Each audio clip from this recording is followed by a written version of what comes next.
Greetings and welcome to the channel. Years ago, a friend gave me a book about the life of World War I poet Edward Thomas. At the time, I recall, I wasn't much taken with his poetry and felt troubled by his dark, brooding moods that affected the home atmosphere with his wife and children. It possibly affected me because I had a father whose escalating moods could make my home life unsettling too. Edward's wife, Helen, seemed like my mother to my father, to have patiently weathered his moods, waiting for the clouds to disperse and love to return to the household. One day, whilst visiting churches in the vicinity, I entered St James's Church in Eastbury near Hungerford and was surprised to find a memorial window to Edward Thomas. I'd always thought he'd lived around Sussex until his death in World War I and couldn't see his connection to the place. Recently, whilst editing my video about Gerald Finzi, I learnt that his wife Joyce had met Edward's wife Helen Thomas in Boots at Newbury, having moved to Eastbury in 1954. I found out Helen had written an account of her life and was curious to understand her point of view of their relationship, so I sought them out and read them.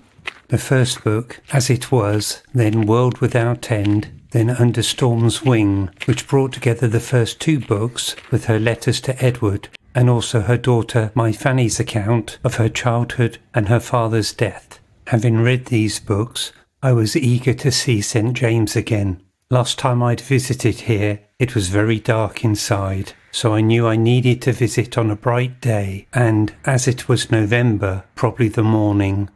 As you can see from the reflections on the trees, the light here is superb. Now, as we stand by the war memorial, I think it is fitting that I talk about Edward Thomas's death.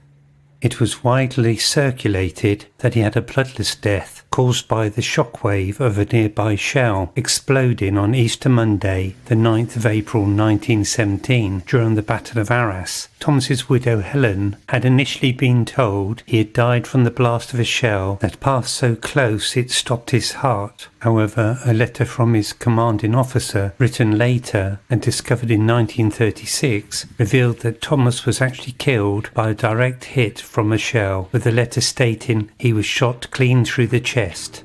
He was killed whilst at an observation post. He had paused to light his pipe when the shell hit. Of course, back then they didn't know the dangers of smoking. The Church of St James the Greater was built between 1851 and 1853 by G.E. Street, commissioned by Robert Milman, Vicar of Lambourne.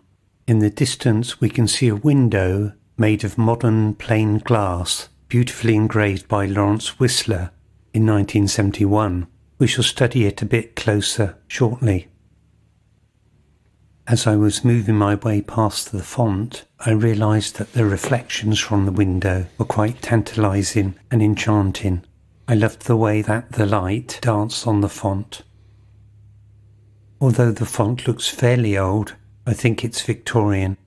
The light apparently takes 8 minutes and 20 seconds to get from the sun, so it's newly born, and it is christened every moment of daylight. Now we turn to my main reason for coming here today. Here is a poem that Edward Thomas wrote to his wife, Helen.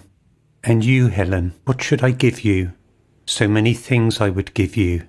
Had I an infinite great store offered me and I stood before to choose, I would give you youth, all kinds of loveliness and truth, a clear eye as good as mine, lands, waters, flowers, wine, as many children as your heart might wish for, a far better art than mine can be, all you have lost, upon the travelling waters tossed, or given to me, if I could choose, freely in that great treasure house, anything from any shelf, I would give you back yourself, and power to discriminate, what you want and want it not too late, many fair days free from care, and heart to enjoy both foul and fair, and myself too, if I could find, where it lay hidden and it proved kind.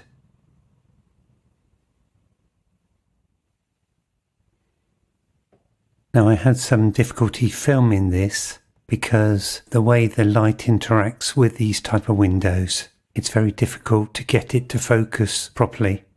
I had the same issue when I looked at Gerald Finzi's Whistler window. Here is Thomas's poem about death. It's called Rain. Rain, midnight rain, nothing but the wild rain, on this bleak hut, and solitude and me, remembering again that I shall die, and neither hear the rain nor give it thanks, for washing me cleaner than I have been since I was born into this solitude. Blessed are the dead that the rain rains upon. But here I pray that none whom once I loved is dying tonight or lying still awake, solitary, listening to the rain, neither in pain or thus in sympathy, helpless among the living and the dead, like a cold water among broken reeds, myriads of broken reeds, all still and stiff, like me who have no love which this wild rain has not dissolved except the love of death.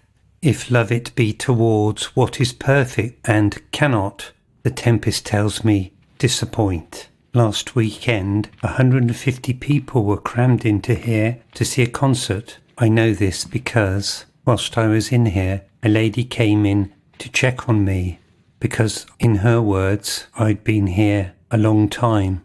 My knowledge of the Thomases was enough to reassure her that I wasn't doing anything improper. Well, other than standing on a pew so that I could capture the best vantage point to film the Whistler window. Fortunately, she hadn't entered by that point, so this is our little secret, yours, mine, and the World Wide Web.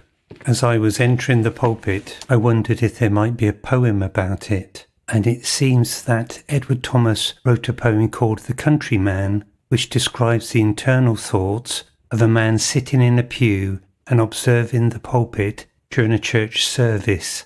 I shan't read the poem because it's too long, but you might wish to Google it. We are gathered here today to witness the union of two entities, him in church and that great mystery YouTube. May they live together in peace and harmony forevermore. Amen.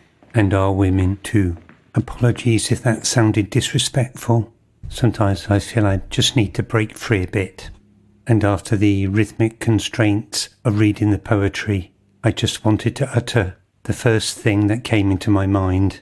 I'm not a reverend, not even an irreverent reverend, just a mischievous imp roaming the earth, delighting in its creations and wondering at the mysteries of existence.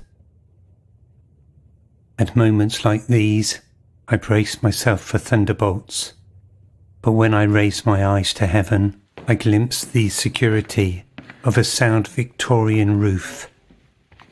I forgot to mention that lines from several poems by Edward Thomas, chosen by Lawrence Whistler, were taken as the inspiration for the window. These lines were, the glory that invites me, yet it leaves me scorning all I can ever do, all I can be, or must I be content with discontent, as larks and swallows are perhaps with wings. I never saw that land before. I should use, as the trees and birds did, a language not to be betrayed.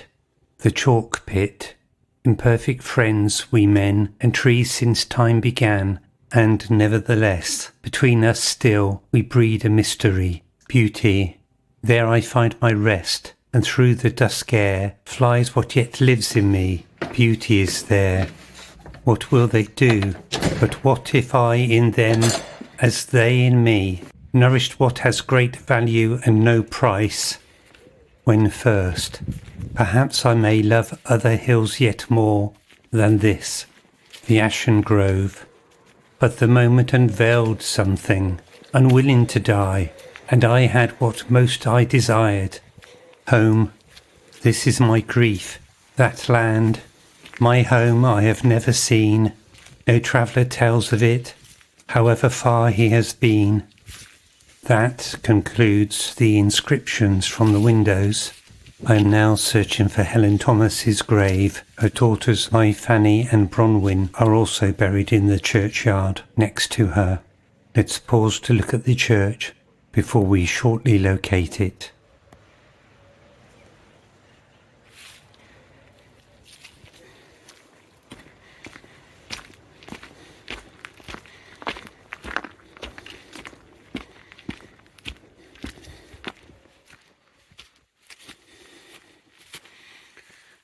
Along the cool sequestered vale of life they kept the noiseless tenor of their way, and so to Helen's grave. I did not know you, but by reading your books I felt you draw near to me, if only for a brief while.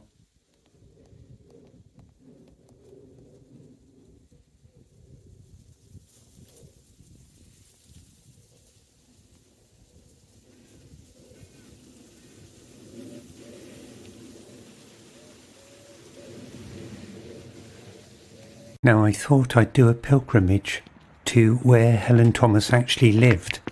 She must have travelled this route to church, or rather back from it.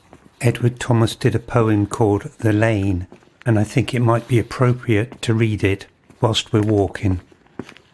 Someday I think there will be people enough in Froxfield to pick all the blackberries out of the hedges of Green Lane, the straight, broad lane where now September hides herself in bracken and blackberry, harebell and dwarf gorse. Today where yesterday 100 sheep were nibbling, halcyon bells shake to the sway of waters that no vessel ever sailed.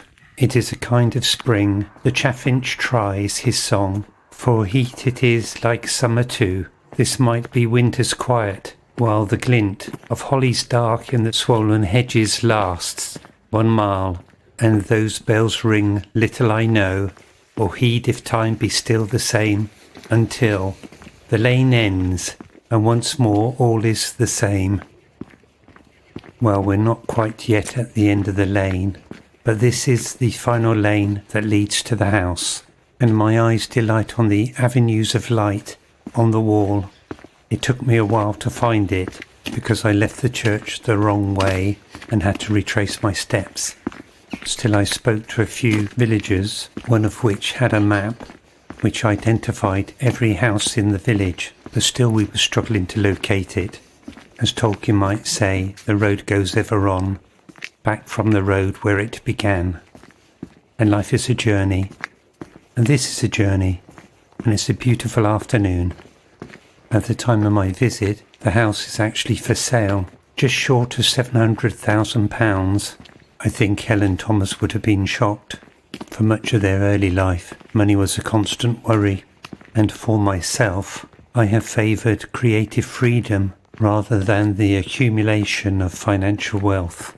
It's not been without its concerns, because we all need to live. But no one yet has found the means to get out of life alive. And life is for the living, and on a day such as today, I'm as free as any rich person and as wealthy as any lord. I own the village whilst I walk it. The birds sing my praise as I pass. These footsteps my legacy that I have been here and arrived, for here I am at Bridge Cottage, and I have fulfilled today's quest. All that remains is for me to say thank you for joining me on this journey, and I'll see you in the next one. Bye for now.